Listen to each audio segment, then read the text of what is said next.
action. The Stars playing like stars. Agumbo again.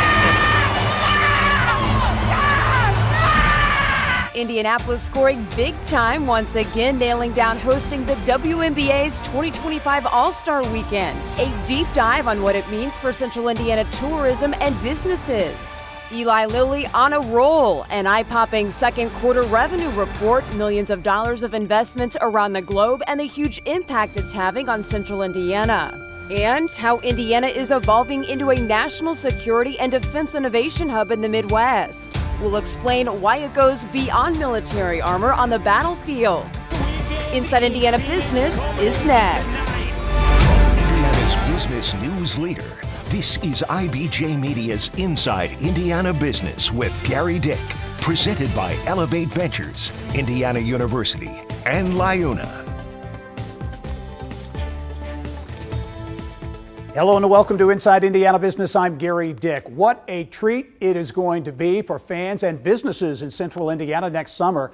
The cradle of basketball rolling out the red carpet to host the WNBA's Elite. The league and Pacer Sports and Entertainment announcing Gainbridge Fieldhouse will be the site of the 2025 WNBA All Star Game. Asia Wilson, Caitlin Clark, Angel Reese, all expected to hit the court here in Indy, further promoting a league that is soaring, seeing record attendance numbers and viewership levels. Caitlin Clark has just set a rookie record for most assists in an All-Star game with her ninth.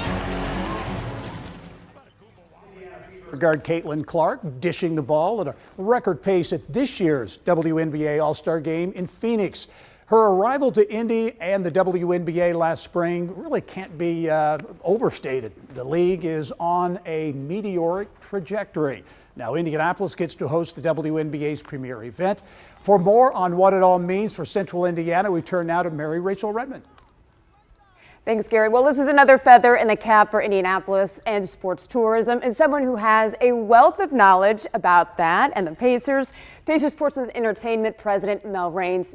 Mel, first of all, how did this come to be? You know, it was an opportunity presented to us about 6 weeks ago. The league was looking for a site. They were unable to go where they thought they were going to go, and we checked venue availability really quickly and talked to all of our partners, and we jumped at the opportunity.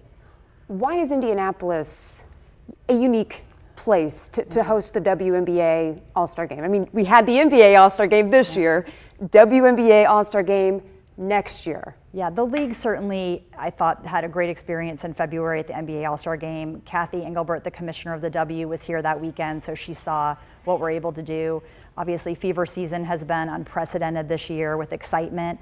We love basketball more than any other state, and so in addition to just our history of all of these events, Olympic swimming trials and Big Ten championships and all these other events, NCAA, I think it was probably we were pretty easy first call for them.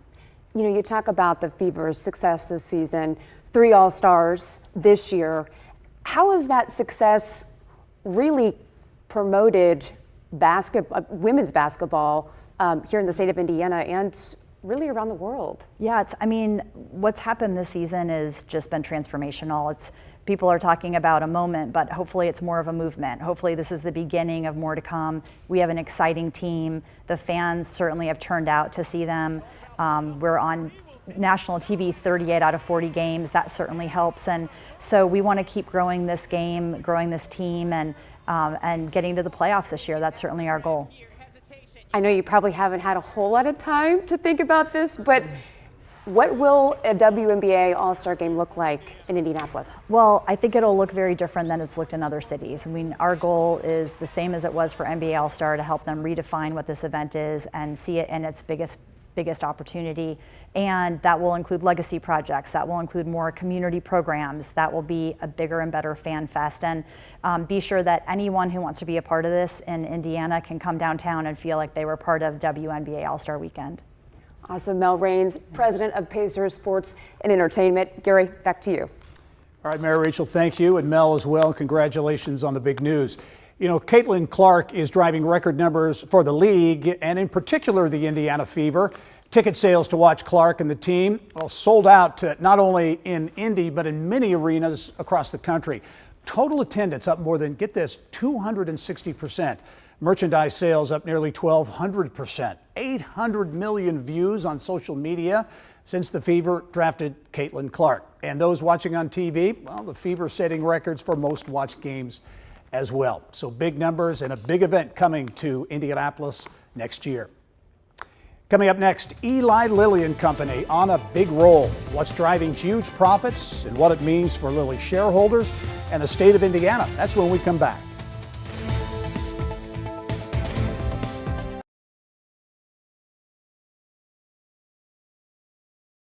Eli Lilly coming off a major week of gains after posting solid earnings on Thursday. Eli Lilly and Company on a roll after a blockbuster second quarter. Lilly increasing its full-year revenue outlook by a whopping $3 billion. Lilly reporting second quarter profits up a whopping 68% over this time last year. The company's stock up more than 50% so far this year, fueled by sales of blockbuster diabetes drug Mounjaro and weight loss injectable Zepbound. Lilly now one of the world's most valuable companies, some calling it a high-growth unicorn. Meantime, Lilly investing big-time billions of dollars in new manufacturing operations around the globe aimed at catching up with demand, including $9 billion in Lebanon's LEAP Innovation District for a manufacturing campus to produce Mounjaro and Zepbound and employ hundreds. Lilly's success has the potential for profound impact in Indiana. Your Moneyline CEO Peter Dunn joins me now with perspective on that and what the impact could be. Pete, as always, great to see you. Good to see you, Gary. Let's talk about it. This is big news, obviously, for the company, for shareholders, but also for Indianapolis and even more broadly, Indiana. Yeah, they make a massive impact on Indiana, and I would argue that there hasn't been an impact of this kind possibly ever in the state. And going forward, it's going to take decades for someone to match the impact. There's roughly 11,000 Hoosiers who work for Lilly. And not only are they benefiting from employment, but they're also benefiting from the stock, which has gone gangbusters recently. Yeah, as you look at things like equity options and the impact that is having on, again, employees, retirees, and others. Imagine you are a Lilly employee 5 years ago. Yeah. Your stock options have gone up 900% in value since then. That is not a made-up number. Sounds hyperbolic, not 900%. Let's talk about, very positive news, obviously. I had the chance to talk with Dave Ricks, Lilly's CEO, recently. And certainly these are heady times for Lilly, but he said there are also a few challenges as well. The currency is speed. As you may know, we've made some useful products, particularly Mounjaro and Zepbound, and we are unable to meet global demand right now. We've not launched in many markets. We've got restrictions on some doses in the U.S. We're in a race to supply to meet patient needs and alleviate the suffering they have. And so we need to work with people who can get things done quickly. You look at that demand issue, big issue for Lilly. They're addressing it by bringing manufacturing operations online, including in Lebanon's LEAP Innovation District. That's a massive investment, $9 billion from Lilly, hundreds of employees. How do you see that really reshaping that I-65 corridor? Well, I mean, West Lafayette's trying to come south in terms of business and innovation, and now Indianapolis is heading north. Here's the other thing. You think about the impact these small town mayors are making in this state. This is another example of when you need something done fast, you go to somewhere where you can trust, and it's an inexpensive, relatively speaking, place to build. As you talk about, and the buzzwords, innovation and the speed of business, all those types of things that Dave Ricks just mentioned there, as you look at what will happen with Lilly, the vendors and the other suppliers and adjacent businesses that are going to locate there, stands to reshape Indianapolis in many ways? Absolutely. And then you think about the impact of the Lilly Endowment, which in 2023 had $62 billion of assets. And as you'll talk about later today, I'm sure, tens of millions of dollars going to colleges and universities across the state. Across the state, the impact of the endowment for decades has been enormous. But again, Lilly's performance will up that even more. Yeah, not too long ago, it was $18 billion. Wow. And that's the impact of a 900% increase. Before I let you go, I want to talk about big news for your company. Your Moneyline this week, a Series A funding round, $4.5 million. Not $62 billion, but at $4.5 million, yeah. We're excited to continue to grow to serve employees through their employers to create financial stability. And Gary, this time we got some additionally great partners on board, Alos Ventures, the folks at CareSource who already do so much for the state of Indiana and beyond. We also have First Trust Capital Partners and Elevate's back in again. As you look at deploying these funds, if you will, how will that help you to get your vision for your money line out? Engineers is we are using AI to help people's financial lives, and so you need engineers to do that. And we've been growing fast the last 8 quarters, and I expect the same for 8 quarters to come. Well, congratulations, Pete, on that, and also great perspective as always on Lilly. Your Moneyline CEO, Peter Dunn. Thank you. Thanks, Gary. All right. Well, Lilly also upping its game when it comes to advertising and marketing. Case in point, the company had a big presence on TV during the Paris Olympics. My daughter works hard, and so do people with type 2 diabetes. You can do diabetes differently with Mounjaro. Well, it doesn't get much bigger than Simone Biles endorsing your product. Lilly also one of 6 companies that came together to create an hour of no commercials during the opening ceremonies in Paris, part of a much broader marketing campaign that Lilly has embarked on across multiple platforms. When we come back, Indiana's rising role in national security and defense. It's more than just military hardware, how hypersonics and quantum computing are creating new opportunities and economic impact in the state. And a shout out to this year's IBJ Media 20 in their 20s honorees. They're the next generation of Central Indiana leaders. Some familiar names here. Taylor Melanchthon, one of them.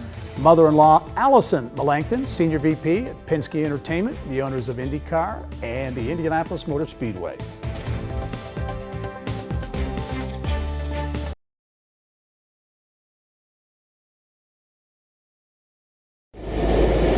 Flight speed is often compared to the speed of sound.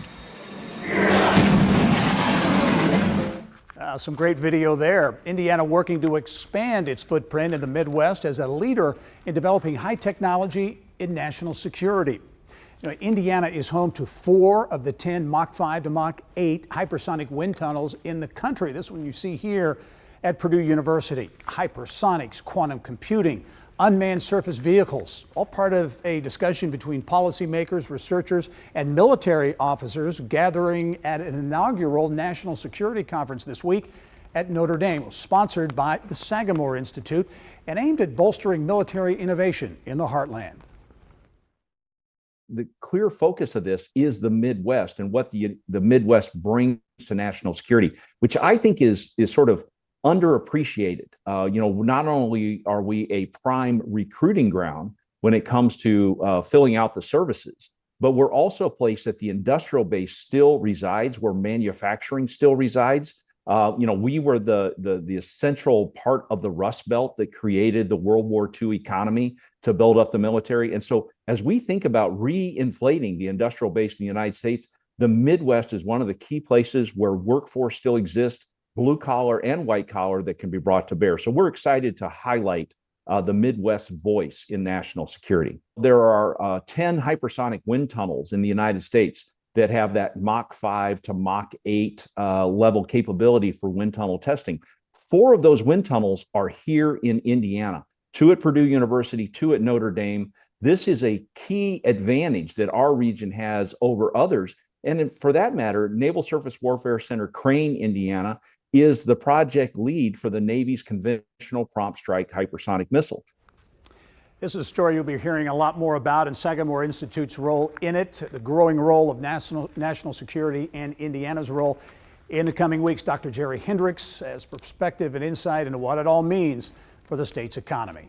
Here's what's making news around Indiana. Brought to you by the Indiana Association of Realtors. Indiana's 21,000 realtors. The neighbors you know, the experts you can count on. Well, we begin this week in Madison and Tipton counties, where grabbing sports tourism dollars on the agenda for the city of Elwood. Elwood now accepting proposals for a sports complex there. The facility would include basketball and volleyball courts, along with baseball and softball diamonds. The city's mayor tells us it would be a demand driver, bringing jobs and people to the city. In Howard County, it's a project more than a decade in the making. The city of Kokomo breaking ground on a new conference center and hotel. The Greater Kokomo Visitors Bureau says it will increase visitor travel and boost the economy. While they're not competing for the conferences that bigger cities like Indianapolis host, they want to be a destination anchor for mid-size events. In Michigan City, a team is preparing to create a master plan for the soon-to-be vacated Indiana State Prison site. The redevelopment of the site is viewed as a huge economic development opportunity, but also a complicated process. Officials expect just the planning stage of this to last through the end of 2025. The city of Westfield City Council has rejected a plan from West Fork Whiskey to develop a new housing and commercial district. The company wanted to build townhomes, an outdoor concert venue, and more around its distillery in Westfield. This week, Westfield Mayor Scott Willis said there are issues with the project's documents, and he's called the process, quote, a moving target. In Anderson, Corteva Agriscience is celebrating the grand opening of a new seed distribution center. It will distribute mostly corn and soybeans to farmers in Indiana and southern Ohio. The facility now Corteva's largest distribution center in North America. 25 years ago, the NCAA made Indianapolis home. Well, this week, the NCAA celebrating a big milestone at its downtown Indianapolis headquarters. The organization opened its doors at White River State Park in 1999 after a celebrated move from suburban Kansas City. At an event to mark the occasion this week, the NCAA donated $25,000 to the Indianapolis Public Schools Foundation to fund workshops for student athletes. Coming up next, we round out this week inside Indiana Business with an eye on education. How Marian University is putting some big dollars to work to drive literacy and economic investment on Indy's near northwest side.